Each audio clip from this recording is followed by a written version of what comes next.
Okay, so today is going to be 5 ways that Korea has changed me, hopefully for the better. So if you don't know, I've been living in Korea as a teacher for a year and a half now. So I've been here for a little while, and I do kind of find that no matter what you try and do, eventually you are going to start to absorb some things. Number 1, food cravings. Ever since I came here, I've been eating a totally different diet, and I honestly think that's for the better.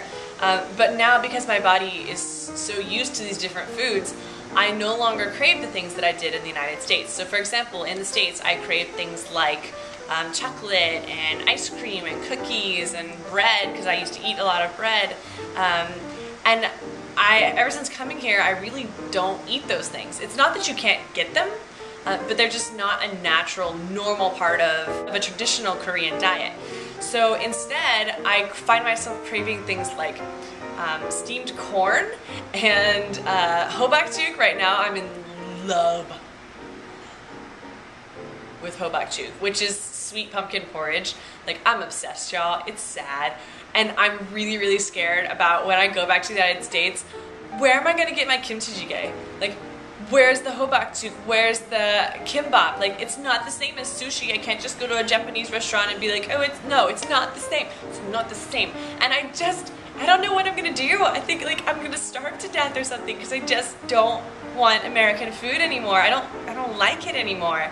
And I'm scared. Maybe I'll just move to Los Angeles. Number 2. Korea has completely and utterly spoiled me. I'm not gonna lie. I am a little bit of a princess now. When I wasn't as much in the States, like for example, from Louisiana, lots of swamps, I forgot what it felt like to get bitten by a mosquito until I went to Vietnam. Like, I literally have not been bitten by mosquitoes since I've been in Korea. And that's a reality that's just insane to me. When I was living in Louisiana, it just wouldn't happen.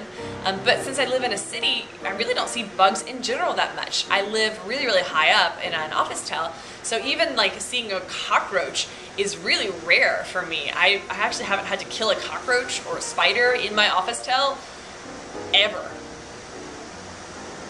I have a smartphone. I actually never had a smartphone when I was in the States. Now when I'm riding on the subway, instead of having to just listen to my music and imagine alternate realities or something, I can actually like study Korean or play games.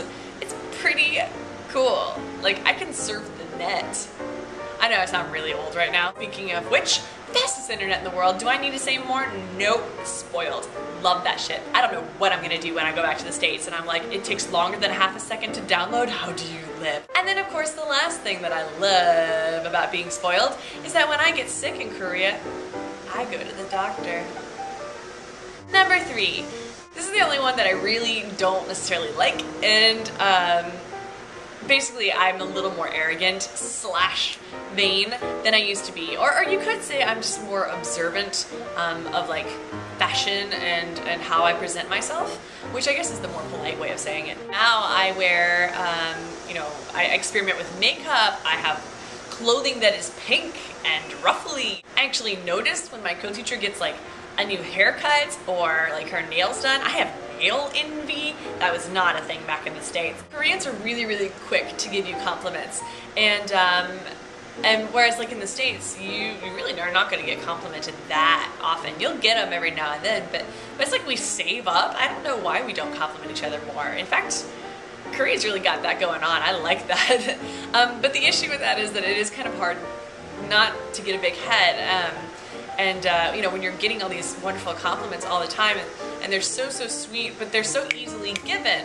And I guess as an American, we take more weight into compliments, so it is easy to get a very big head with all the kindness being thrown your way. And of course, I also don't think twice about checking myself in the mirror in public or taking selfies. Y'all, I'm gonna have to go to selfie rehab when I go back to the States, because I'm probably gonna be sitting somewhere taking a selfie and all the Americans are gonna be looking at her like, that is a vain hee-haw, shoo-ha. Whereas in Korea, I went to a party and I was sitting in a hot tub and there were two sets of Korean girls next to me, and both of them spent at least 15 minutes trying to get the perfect selfie with their buddy. And we're in a hot tub. If they drop that thing, they're done. But these girls were just like, chick, chick, chick, chick. No questions asked, and nobody batted an eyelash. Number 4, I am definitely more of a traveler and an adventurer ever since I came to Korea. I actually had not been on a real vacation for maybe 4 or 5 years when I lived in the States, and that's just because I couldn't afford it. I was paying for college, I didn't really have much help from my parents, I had a job, like it just wasn't gonna happen. I had things to do, and so I never really had time or money for a vacation. But in Korea, it's like there are all these wonderful trips you can go on, and Korea is such a safe country in general that I'm really not scared to go completely by myself to pretty much any part of Korea and have a great time. I know that the organization in general in Korea is really, really good, so even if things don't really go the way that I had hoped they would, I can always like MacGyver my way back.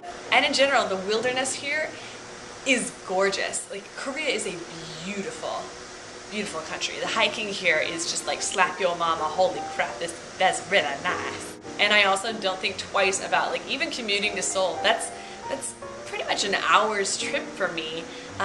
Whereas in the States I'd be like, an hour, y'all, we got a plan for this. Maybe like, you know, in a couple of weeks I can save up the gas money. Here it's like, oh, it's like $1.50 to go to Hongdae, let's go out. And number 5, a way that Korea has changed me. I don't know if I could say this, maybe I've just changed myself, but I kind of consider Korea to be one of my homes. I can't call it like my #1 forever home, but like for example, when I was in Vietnam, I got on the plane, I was headed back to Korea, and the first thing that I thought when I got on like in Incheon was, I'm home. I have a job here, I have a life here, I have friends here. Like, I really love it here. And I really feel accepted, and I breathed like a sigh of relief that I could read again, that I could understand somewhat on like a, you know, on a beginner's level, but I could understand things again. It was so nice and just so comforting to have all these things that I've come to love surround me again. Whereas, you know, when I was in the States coming over here initially, Korea was a pretty scary place. I couldn't read, I didn't know anything, I didn't know anybody.